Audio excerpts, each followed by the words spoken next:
Bismillahirrahmanirrahim. Dear students, Assalamu alaikum and welcome to the next lecture of Mathematics and chapter number 3 Variations exercise 3.4. देखिए last lecture में आपने इस exercise के question number 1 को complete किया था और आज के इस लेक्चर में हम क्वेश्चन नंबर 2 के रिमेनिंग पार्ट्स को कंप्लीट करते हुए इस एक्सरसाइज को एंड करेंगे, जिसका टॉपिक ये है कि हमने इसमें थ्योरम्स ऑफ प्रोपोर्शंस को डिस्कस किया था और आज हम डिफरेंट एक्सप्रेशंस में कंपोनेंडो डिविडेंडो थ्योरम को अप्लाई करते हुए डिफरेंट एक्सप्रेशंस की वैल्यूज़ को फाइंड आउट करेंगे और कुछ इक्वेशंस को सॉल्व करना सीखेंगे by using this theorem componendo dividendo.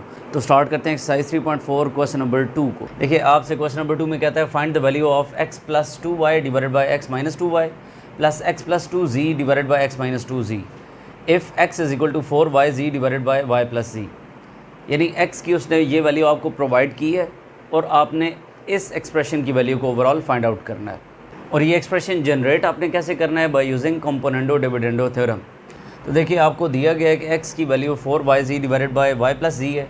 आप देख रहे हैं कि x और 2y आपको रिक्वायर्ड है। हम पहले ये करते हैं कि इस एक्सप्रेशन की अलग से वैल्यू को फाइंड आउट कर लेते हैं और इस एक्सप्रेशन की वैल्यू को अलग से फाइंड आउट कर लेते हैं और एंड पर इन दोनों वैल्यूज़ को ऐड करते हैं तो आपके पास इस सारे एक्सप्रेशन की वैल्यू आ जाएगी। तो आप सबसे पहले ये देखिए कि x के साथ 2y आ रहा है, तो आप अगर इस को लिख दो 2y तो आप इसके साथ क्या लिखोगे? इक्वालिटी मेंटेन हो जाए 2z, क्योंकि 2 2s are 4 हो जाएगा और y into z yz आ जाएगा divided by y plus z ऐसे ही आएगा। अब 2y इधर आकर डिवाइड कर दें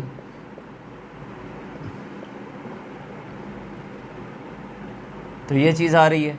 अब आप कंपोनेंडो डिविडेंडो थ्योरम अप्लाई करें और इसको इसमें ऐड करें और इससे इसको सब्ट्रैक्ट करें जिस तरह ये यहाँ पर एक्सप्रेशन आ रहा है। तो हम लिखते हैं by componendo dividendo theorem x plus 2y by x minus 2y is equal to, accordingly इधर भी आप ऐसे ही करेंगे कि आप 2z plus y plus z करेंगे और divided by 2z minus y plus z करेंगे। तो अब आप अगर ब्रैकेट्स रिमूव करें तो आप देख रहे हैं कि साइन डिनोमिनेटर में चेंज हो जाएगा, तो ये आएगा 2z minus y minus z।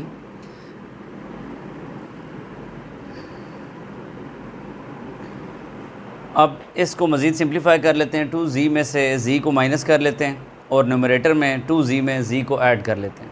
तो आपके पास इस एक्सप्रेशन की कंपोनेंडो डिविडेंडो थ्योरम अप्लाई करते हुए ये वैल्यू आ रही है। आप इसको फर्स्ट का नाम दे दें, आप लिखें again 2z into 2y divided by y plus z। आप इस 2z को इधर आकर डिवाइड कर दें, 2y divided by y plus z आ जाएगा। अब आप again componendo dividendo theorem apply कर दें, तो आप न्यूमरेटर में ऐड और डिनोमिनेटर में सब्ट्रैक्ट कर रहे हैं, 2y माइनस z आ जाएगा, क्योंकि जब माइनस इन दोनों से मल्टीप्लाई होगा तो उसको माइनस कर देगा। तो आपके पास इस एक्सप्रेशन की वैल्यू आ रही है 3y plus z divided by y minus z। इसको आप इक्वेशन नंबर 2 कह दें और आप लिख दें। तो आप देख रहे हैं कि हमने जब ऐड किया तो लेफ़्ट साइड्स को आपस में ऐड किया और राइट साइड्स को आपस में ऐड किया, फर्स्ट की और सेकंड की। अब आप देख रहे हैं कि डिनोमिनेटर में यहाँ पर z माइनस वाई और यहाँ पर y माइनस z हैं। डिनोमिनेटर दोनों के सेम बनाए जा सकते हैं। अगर आप इसमें से माइनस को कॉमन लें तो ये भी y माइनस z बनाया जा सकता है। तो आप ऐसा ही करेंगे कि अगर आप माइनस कॉमन लेते हैं y माइनस z आ जाएगा और न्यूमरेटर एज इट इज़ रहेगा। अब आप ये माइनस अगर न्यूमरेटर में शिफ्ट करना चाहें तो माइनस से मल्टीप्लाई और डिवाइड करवा दें तो ये माइनस न्यूमरेटर में शिफ्ट हो जाता है। माइनस ऊपर शिफ्ट हो जाने पर जो कुछ आ रहा है वो ये चीज़ है। अब आप देख रहे हैं डिनोमिनेटर दोनों के सेम हो चुके हैं। हम एलसीएम ले लेते हैं, single fraction y minus z LCM में आ जाएगा। माइनस इन दोनों से मल्टीप्लाई होगा तो minus y minus 3z plus 3y plus z आ जाएगा। अब 3y में से y निकालें तो 2y और minus 3z plus z minus 2z आ जाएगा। अब अगर आप 2 को कॉमन ले लें तो ये y minus z divided by y minus z आ रहा है और ये दोनों कैंसिल आउट हो जाएंगे, तो आपके पास आंसर 2 आ रहा है। तो हमारे पास इस एक्सप्रेशन की वैल्यू 2 के इक्वल है। तो इस तरह से हमने कंपोनेंडो डिविडेंडो थ्योरम अप्लाई करते हुए इस एक्सप्रेशन की वैल्यू को फाइंड आउट कर लिया। अब हम चलते हैं इसी तरह के रिमेनिंग क्वेश्चंस की तरफ। देखिए सेकंड पार्ट बिल्कुल ऐसे ही है, आप इसका थर्ड पार्ट देख लीजिए। आपको देखिए दिया गया है x की value 12ab by a minus b। आपको देखिए 6a रिक्वायर्ड है, तो अगर आप इसको 6a लिखें तो इसके साथ आपको 2b लिखना पड़ेगा ताकि 6 2s are 12 बने और 12ab आ जाए। अब आप x by 6a equal to 2b by a minus b लिखेंगे और कंपोनेंटो डिविडेंडो थ्योरम अप्लाई कर देंगे। तो आपने लिखा बाय कंपोनेंटो डिविडेंडो थ्योरम। आप देख रहे हैं कि ऊपर माइनस किया जा रहा है, नीचे प्लस किया जा रहा है। तो आप अपनी नीड के मुताबिक ऊपर माइनस कर रहे हो और नीचे प्लस कर रहे हो। अब इक्वल की इस साइड पर भी ऊपर माइनस किया जाएगा और नीचे प्लस किया जाएगा। इसको अब हम सिंप्लीफाई करते हैं, 2b माइनस ए प्लस बी, 2b प्लस ए माइनस बी। अब इसको फर्दर सिंप्लीफाई करते हैं तो ये आ रहा है 3b minus a divided by a plus b. तो आपके पास इस एक्सप्रेशन की ये वैल्यू आ रही है। अगेन आपने x की इस वैल्यू को लिखा और अब आप देख रहे हैं कि आपको x के साथ 6b रिक्वायर्ड है। तो आप अगर 6b रखें तो आपको यहाँ पर 2a इसके साथ में लेना पड़ेगा। आप 6b को इधर आकर डिवाइड कर दें तो ये चीज़ आ रही है। कंपोनेंटो डिविडेंडो थ्योरम अप्लाई करेंगे। अब इसमें आप देख रहे हैं कि ऊपर आपको प्लस करवाना है और नीचे माइनस करवाना है, जबकि इसमें आपको ऊपर माइनस और नीचे प्लस करवाना था। तो ये आपने अपनी नीड के मुताबिक ये चीज़ डिसाइड करनी है। तो अब आप यही करेंगे कि 2a plus a minus B करवाएंगे और नीचे आप माइनस करवा देंगे, 2a minus a plus b हो जाएगा, क्योंकि माइनस होगा तो साइन चेंज हो जाएंगे। अब आपके पास इस एक्सप्रेशन की वैल्यू आ रही है, ये आपके पास वैल्यू आ रही है जिसको हमने सेकंड इक्वेशन का नाम दे दिया। अब हम इन दोनों को माइनस करते हैं, क्योंकि आप यहाँ पर देख रहे हैं कि हमें इन दोनों फ्रैक्शंस को माइनस करवाना है। तो आपने लिख देना है सब्ट्रैक्टिंग इक्वेशन 2 फ्रॉम 1। ये मिस्टेकनली मैंने a लिख दिया था, यहाँ पर b आ रहा है। अच्छा, अब देखिए कि आपने इनको सब्ट्रैक्ट करवाना है। अब देखिए इस एक्सप्रेशन की वैल्यू आपके पास है 3b minus a divided by a plus b, minus इस एक्सप्रेशन की वैल्यू आपने फाइंड की है 3a minus b by a plus b.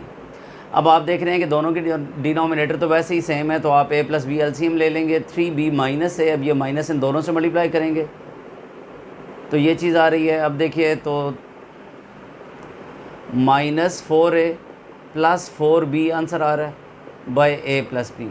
अब अगर आप 4 कॉमन लेना चाहें तो ये b minus a divided by a plus b के इक्वल आ रहा है।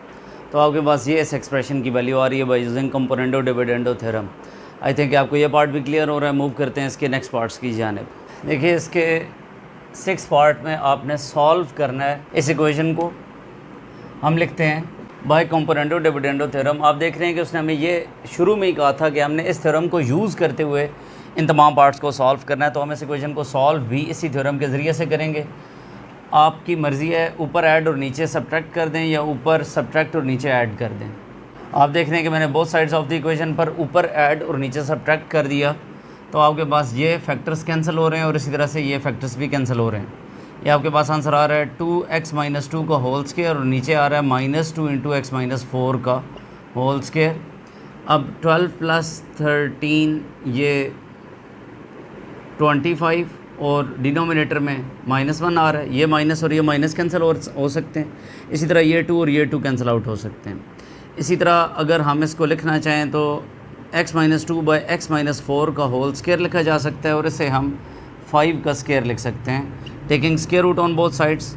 तो ये देखिए कि स्क्वायर और स्क्वायर रूट कैंसिल हो रहे हैं और इधर से अब वैल्यू ऑफ x आ सकती है। ये देखिए कि जब स्क्वायर और स्क्वायर रूट कैंसिल हुए तो 2 केसेस आपके पास आ रहे हैं, एक +5 और एक -5। हम इसका एक केस अलग कर देते हैं और इसका दूसरा केस अलग कर देते हैं। अब हम इसको सॉल्व करके वैल्यू ऑफ x को फाइंड आउट कर लेते हैं। तो आप देख रहे हैं कि इधर से वैल्यू ऑफ x 9/2 आ रही है, जबकि यहाँ से वैल्यू ऑफ x आपके पास 11/3 आ रही है। तो सोल्यूशन सेट आपके पास आ रहा है जी 9/2 और 11/3।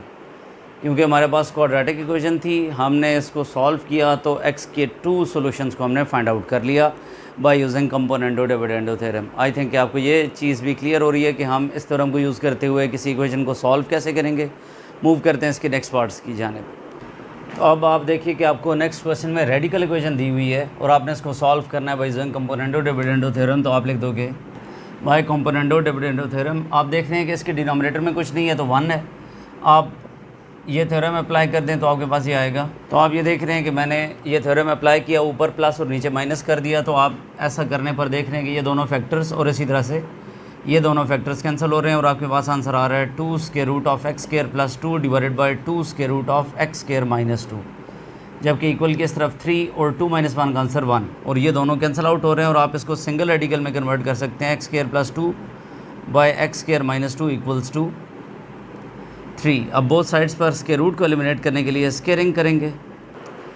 देखिए आपने बोथ साइड्स पर स्क्वायरिंग करवा दी और स्क्वायर रूट कैंसिल होने पर आपके पास आंसर आ रहा है x square plus 2 by x square minus 2 equal to 9, और ऐसे सॉल्व करने पर एक्स स्क्वायर की वैल्यू 20/8 यानी कि एक्स स्क्वायर की वैल्यू आपके पास आ रही है 5/2 आ रहा है। बोथ साइड्स पर स्क्वायर रूट ले लें, x equal to plus minus square root of 5/2 आ रही है। अब क्योंकि ये एक रेडिकल इक्वेशन है और आप जानते हैं कि इसको सॉल्व करने के बाद इसको चेक किया जाता है, तो आप एक एक करके चेक करेंगे। x equal to plus square root of 5/2 को ओरिजिनल इक्वेशन उसमें क्वेश्चन में उठा के पुट करेंगे, और उसके बाद आप चेक करेंगे x equal to minus square root of 5/2 को, और आप देखेंगे कि दोनों केसेस में आपके पास ये ट्रू सोल्यूशन आएगा। तो आप इसका एंड पर सोल्यूशन सेट लिख देंगे plus minus square root of 5/2।